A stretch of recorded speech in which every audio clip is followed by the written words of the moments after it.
Hello everyone. I was about to not do this video this evening because I did a run today and it just tired me out. So I thought I've just done some breath work and advanced heart meditation and I feel a bit better. I was zonked out a bit ago, I was falling asleep, so I really wanted to come into this space and talk about my father passing away and talking about the hindsight and looking back on the experience as a whole so far. When it happened, it was hard.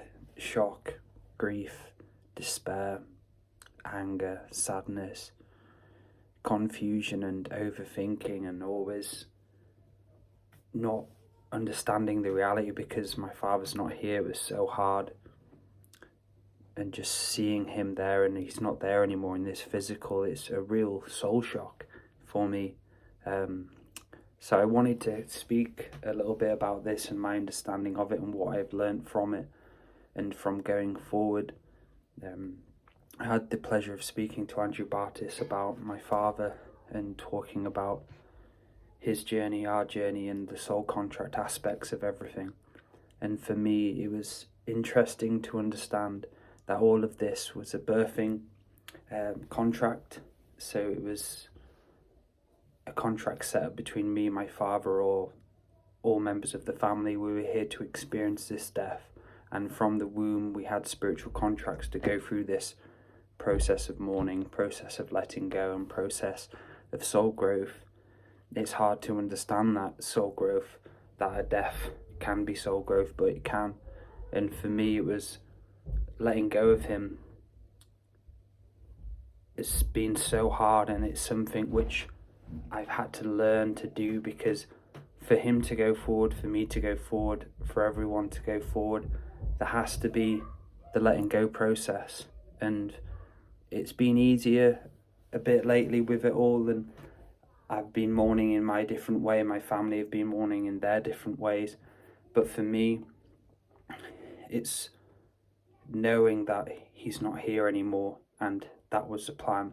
And some people may not agree with this, but I do believe that we have soul lessons, not the physical, not this reality. The spirit and the soul have different lessons in life, and we have relationships, we have families where we learn from each other, we learn soul lessons. And when we do cross over, when I cross over, we are dealt with our life review and we go over stuff we haven't learned, stuff we have learned, stuff we've been able to resolve in this lifetime.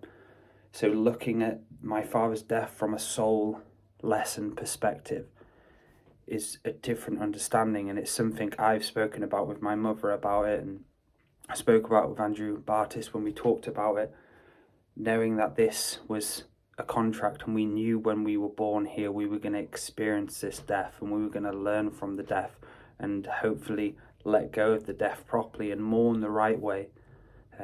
A lot of people can't mourn the right way. It's hard saying that because for every single person, mourning is so different. There's not just one way of mourning. Everyone takes their own time, but sometimes we can be so hung up on mourning that it can ruin our lives. And you see it time and time again, the widows or the people who have lost the close ones and their life falls apart after, and they end up dying early as well.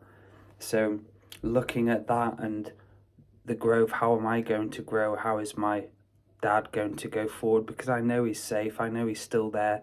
This isn't the end. I'll be seeing him in my future lives. I'll be seeing him when I cross over. So I thought I'd share my thoughts about death, that the knowingness that this is a journey and I was meant to be here to experience this. And I knew that I was going to have my father pass away when I reached this age.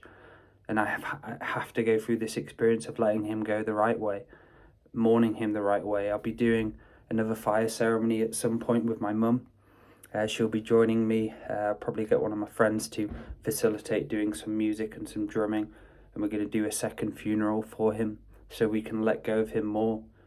We can allow him to go on to the spirit, allow flesh to be flesh, spirit to be spirit, which is a great term I've heard. A great understanding, allowing the flesh to be the flesh and the spirit to be spirit.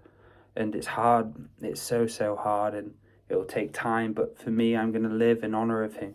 I'm going to allow myself to heal from this, become stronger for him, for myself, for my family, my nation, for the future generations as well. So a bit of mourning words for me and what I'm going through this year. Last year has been the hardest year of my life, and I've suffered from addictions before, not gone back into those addictions. I've actually got a lot stronger from what's happened, a lot more self-healing, a lot more self-nurturing on myself because I've had to do that. So it's just growth in different forms, and it's whether you, the I am, the person of the now, chooses whether to go down the path of destruction or the path of healing, the path of mourning, which takes time. We all mourn in different ways. We all miss the person. I miss him loads, and I do have those moments where I have to stop myself from thinking about memories loads because they do bring me into a lower state. So I really have to watch that. But at times, of course, I'll cry, and that's a natural thing, me going through the end of my morning, or middle of morning, wherever I am, I don't know. So I thought I'd share this video after the Christmas holiday, the winter solstice, of what's been really going on with me. And I look forward to, having a life, enjoying my family, enjoying my time here, and seeing everything as a sole purpose, and knowing that his spirit is a great teacher for me. And I honour him. Even though he wasn't spiritual, I know he is very spiritual. He is a spirit. He's an ancestor, a Blue Road ancestor. And I honour him with my words now. I acknowledge him. I acknowledge all my ancestors who have passed on as well. So thank you for listening. If you're not subscribed as well and you're still listening, please subscribe, comment, or any things you've happened to you you'd like to share. So yeah, thank you. Aho.